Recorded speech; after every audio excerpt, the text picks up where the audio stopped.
وزیر اعلیٰ پنجاب کا کہنا ہے کہ اسپیکر کے انتخاب میں جیت اور ڈپٹی اسپیکر کے خلاف تحریک عدم اعتماد کی کامیابی عمران خان کے بیانیے کی فتح ہے۔ وزیر اعلیٰ پنجاب نے کہا کہ پنجاب کے غیر قانونی طور پر چھینے گئے مینڈیٹ کو جمہوری انداز میں واپس لیا۔ پنجاب سے فسطائیت کا مکمل خاتمہ ہو گیا ہے۔ عوامی خدمت کا سفر وہیں سے شروع ہوگا جہاں سے روکنے کی کوشش کی گئی۔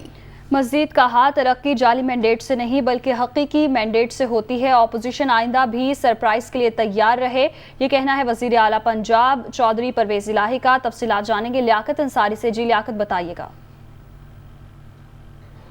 پرویز الہی نے پنجاب اسمبلی کے ایوان میں اسپیکر کے انتخاب میں کامیابی اور ڈپٹی اسپیکر کے خلاف تحریک عدم اعتماد کی کامیابی پر اسے عمران خان کے بیانیے کی فتح قرار دیا اور کہا کہ پنجاب کے غیر قانونی طور پر چھینے گئے مینڈیٹ کو جمہوری انداز سے ہم نے واپس لیا ہے۔ یہ عوام کی حقیقی فتح ہے اور پنجاب سے فسطائیت کا مکمل خاتمہ ہو گیا۔ انہوں نے کہا کہ عوامی خدمت کا سفر وہیں سے شروع ہوگا جہاں سے روکنے کی مضموم کوشش کی گئی۔ چودھری پرویز الہی کا کہنا تھا کہ ترقی جعلی مینڈیٹ سے نہیں بلکہ حقیقی مینڈیٹ سے ہوتی ہے اور ہم نے ہمیشہ آئین اور قانون کا احترام کیا ہے۔